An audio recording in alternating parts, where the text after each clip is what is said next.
کا بھی کچھ تھوڑا سا تذکرہ عرض کر دوں اور پھر ان کے اثرات کا بھی ذکر کروں گا۔ میرے دادا حضرت مولانا محمد یاسین صاحب رحمۃ اللہ علیہ شیخ الہند رحمۃ اللہ علیہ کے سے بیعت تھے، اور میری دادی بھی انہی سے بیعت تھیں۔ دادی کا واقعہ میں نے لکھا ہے کہ بہت کثرت سے ذکر کرنے والی ذاکر عورت تھی، اور ہم ان کی کمر سے کان لگا کر ان کے دل سے اٹھنے والی اللہ اللہ کی آواز سنا کرتے تھے۔ ان کا کوئی لمحہ ہم نے ایسا نہیں دیکھا کہ جس میں ان کی زبان ذکر اللہ میں مشغول نہ ہو۔ وہ کوئی بھی کام کر رہی ہوں، زبان اپنی جگہ کام کر رہی ہوتی تھی۔ حضرت دادا رحمۃ اللہ علیہ کو بزرگوں کی طرف سے کچھ ملے تھے نسخے، اور جنات ان کے تابع، تو میں نہیں کہتا کہ تابع تھے، لیکن جنات کے اثرات کو زائل کرنے کے کچھ اعمال ان کے پاس تھے، اور جنات کو سے باقاعدہ ان کا مقابلہ ہوتا تھا، گفتگو ہوتی تھی، مناظرے ہوتے تھے۔ دیوبند میں اس زمانے میں یہ مشہور تھا کہ ذرا سا کوئی کچھ تو وہم بھی ہوتے ہیں لوگوں کے، راستے ہو گیا، سب کچھ ہو گیا، لیکن کچھ یہ حقائق بھی تھے کہ جنات تھے وہاں پر، اور جنات کا اثر لوگوں پر ہوتا تھا۔ تو دادا نے رحمۃ اللہ علیہ نے انہوں نے جنات کے بہت سارے خاندانوں کو دیوبند سے نکالا بھی تھا اور جلایا بھی تھا اور ان کو ہلاک بھی کیا تھا، اس لیے جنات دشمن ہو گئے تھے ان کے، اور انہیں چیلنج کر دیا تھا کہ ہم تم سے انتقام، ان کے ایک شخص کو جب جلایا گیا تو اس وقت ایک چیلنج کر دیا تھا کہ ہم تم سے انتقام لیں۔ یہ بظاہر کہانیاں معلوم ہوتی ہیں، لیکن چونکہ ہمارے گھر کی بات ہے تو اس لیے یہ واقعہ میں نے دادی سے سنا ہے اپنی، اور والد صاحب بھی اس واقعے کو بتایا کرتے تھے، تو اس لیے یقینی معلوم ہوتا ہے۔ تو میرے چچا تھے، ان کا نام، والد صاحب کا نام تو محمد شفیع تھا، مفتی محمد شفیع رحمۃ اللہ علیہ، اور ان کے بھائی کا نام محمد رفیع تھا، جو اب میرے چھوٹے بھائی مفتی رفیع کا نام ہے۔ تو ان کو جناتی کی وجہ سے موت آئی تھی، جناتی نے گلا گھونٹا تھا، اس کی تفصیل میں نے ایک مضمون میں لکھی۔ اب یہ سوال یہاں عرض کرنا چاہتا ہوں، یہ تو خیر گھر کا واقعہ ہے۔ میری خود والدہ تقریباً پاکستان آنے سے بہت پہلے سے جنات کے زیر اثر تھی، ان پر دورے پڑتے تھے۔ یہاں یہ میں بتاؤں گا کہ جنات کے کیا اثرات ممکن ہوتے ہیں، اور کیا اس کے حقائق کیا ہیں، اور کیا وہم ہے، توہمات اس میں کتنے شامل ہیں، اور واقعات کیا شامل ہیں۔ تو والدہ پر دورے پڑتے تھے۔ شروع میں تو یہ خیال تھا کہ بیماری ہے، حکیموں کو، ڈاکٹروں کو کا زمانہ تو اس وقت بہت کم تھا، لیکن ڈاکٹروں کو بھی دکھایا گیا، طبیبوں کو بھی دکھایا گیا، لیکن ان میں کچھ علامات ایسی نظر آئیں کہ جو پھر معلوم ہوا کہ وہ یعنی دادا نے بھی شاید اس کی تصدیق کی کہ یہ جناتی کا اثر ہے۔ ہوتا یہ تھا کہ یہ میں نے خود دیکھا کہ والدہ اچھے خاصے کام کر رہی ہوتی تھیں اس زمانے میں، وہاں یہ باقاعدہ معمول تھا، محنت کرتی تھیں عورتیں کہ صبح شام سارے مسالے آج کل تو پیسے میں ملتے ہیں، ہر دھنیا سی چیزیں سب سل پر پیسی جاتی تھیں، روزانہ صبح کی ہانڈی الگ، رات کی ہانڈی الگ، یہ سب پکاتی تھی، مصروف رہتی تھی، کپڑے دھونے بھی خود ہی، تو یہ سارے کام گھر کی عورتیں خود کرتی تھیں، اچھے خاصے کام کر رہی ہوتی تھیں، اور نتیجتاً اچانک ان کے سر گھومتا تھا اور چکر سے آتے تھے، اور اس کے بعد پھر آنکھیں چڑھ جاتی تھیں، آنکھیں سرخ ہو جاتی تھیں، اور یہ ہم نے دیکھا کہ ان کی آواز مردانہ ہو جاتی تھی۔ والدہ صاحبہ ہماری باقاعدہ پڑھی لکھی خاتون نہیں تھی، لیکن قرآن کریم بہت روانی سے پڑھتی تھی، صرف اتنے قرآن کریم کی روایت تھی، اور وہ بھی حضرت تھانوی رحمۃ اللہ علیہ سے مرید تھی، تو اس واسطے ذاکر بھی تھی، وہ بہت ہی نماز روزے کی بہت پابند، تو وہ آواز مردانہ ہو جایا کرتی تھی، اور اس مردانہ آواز میں وہ عام طور سے قصیدہ بردہ، جو عربی کا مشہور قصیدہ ہے، نبی کریم صلی اللہ علیہ وسلم کا قصیدہ جس میں تعریفات ہے، اور وہ بصیری حضرت بصیری رحمۃ اللہ علیہ کا رضی اللہ تعالیٰ عنہ کا قصیدہ ہے، تو وہ اس قصیدے کو پڑھتی تھیں جبکہ عربی سے بالکل ناواقف تھی۔ کئی واقعات اس طرح کے ہوئے کہ میں نے لکھا بھی ہے کہ ایک مرتبہ وضو کرنے جا رہی تھی تو کانوں کی بالیاں نکال کے ہاتھ میں رکھی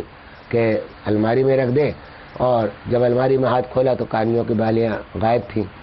اور اس کے بعد تلاش کیا گھر میں کہ کہیں شاید گر گئی ہوں، کہیں نہیں ملی، آخر صبر کر کے بیٹھ گئی۔ پھر ایک روز کافی عرصے کے بعد دیکھا کہ اس الماری میں اسی جگہ جہاں وہ رکھنا چاہتی تھی وہاں 2 بالیاں رکھی ہوئی ہیں سونے کی، لیکن وہ بالیاں دوسری ہیں، وہ والدہ والی نہیں تھی۔ تو والد صاحب نے کہا کہ بھائی یہ تو پتہ نہیں کس کی تیرا وہ جن یہ کہا کرتا تھا والد صاحب سے کہ میں نے اس کو بیٹی بنایا ہوا ہے، میری والدہ کے بارے میں کہتا تھا میں نے اس کو بیٹی بنایا ہوا۔ اس کا نام تھا عبد الغنی، جن کا نام بھی اسے بتاتا تھا، اور غالباً والد صاحب اس سے یہ میرے دیکھا ہوا نہیں، لیکن یہ سنا ہوا بھی ہے اور قیاس بھی یہ کہتا ہے کہ والد صاحب کو معلوم تھا کہ یہ جن ہے۔ جب وہ آتا تھا تو والد صاحب اس سے باتیں بھی کرتے تھے، کہتے تھے کہ بھائی پیچھا چھوڑ دو، یہ حرام ہے، اس طرح سے تنگ کرنا کسی کو برا ہے۔ تو خیر ایک مرتبہ وہ جب آیا تو والد صاحب نے کہا کہ بھائی یہ بالیاں تم کس کی کسوٹ کے لے آئے ہو، یہ بالیاں ہماری نہیں ہے، ہمارے لیے جائز نہیں اس کو رکھنا، ہماری اپنی بالیاں لا کے دو ورنہ لے جاؤ اس کو واپس۔ تو اس طرح کے واقعات دیوبند میں ہوتے تھے۔ کیا اثرات ہوتے ہیں جنات کے؟ مختلف ہے، مختلف لوگوں پر مختلف۔ اب یہ مشاہدات ہیں، تجربات ہیں جو دیکھنے میں آئے، سننے میں آئے۔ ایک تو یہ کہ حدیث سے ثابت ہے، نبی کریم صلی اللہ تعالیٰ علیہ وسلم نے فرمایا کہ شیطان تمہارے جسموں کے اندر داخل ہوتا ہے ناک کے نتنوں سے۔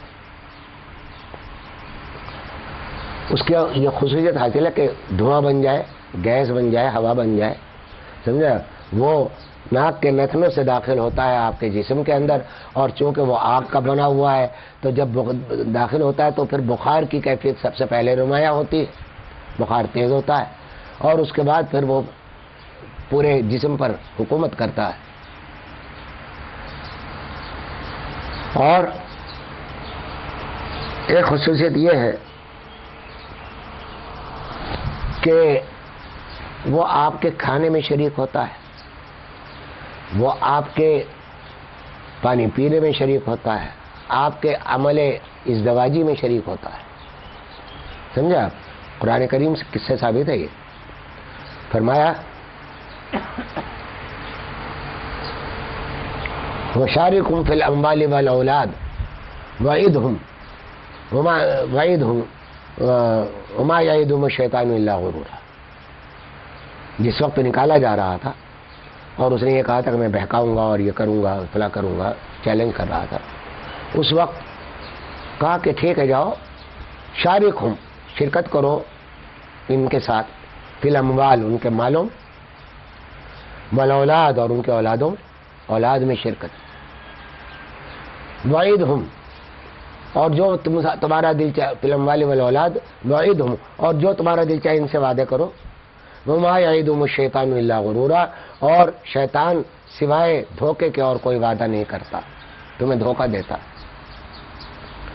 حدیث میں صلی اللہ علیہ وسلم نے تعلیمات میں فرمایا، مضمون عرض کرتا ہوں، الفاظ یاد نہیں، کمی بیشی کو اللہ تعالیٰ محفوظ فرما دے،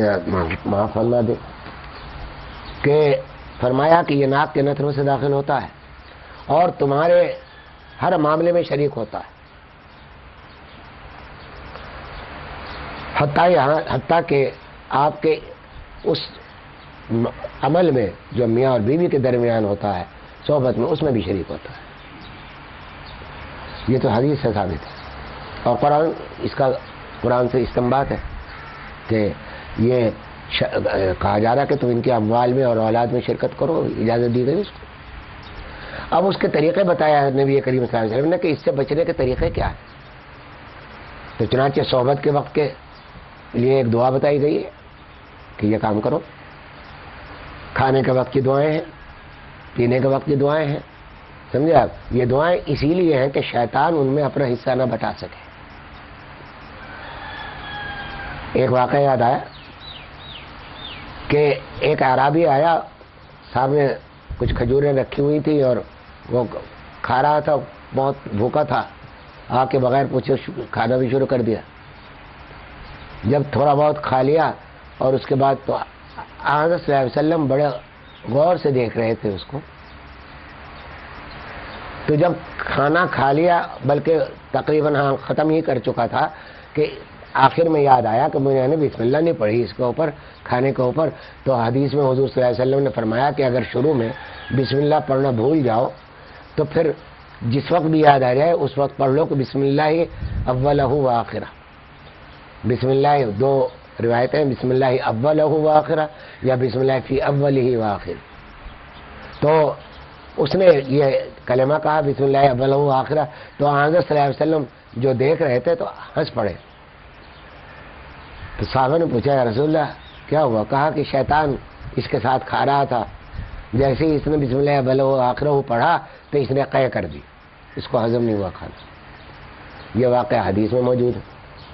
معلوم ہوا کہ وہ آپ کے ساتھ شریک ہوتا ہے کھانے میں بھی اور ہر چیز میں۔ تو ایک خصوصیت یہ ہے کہ وہ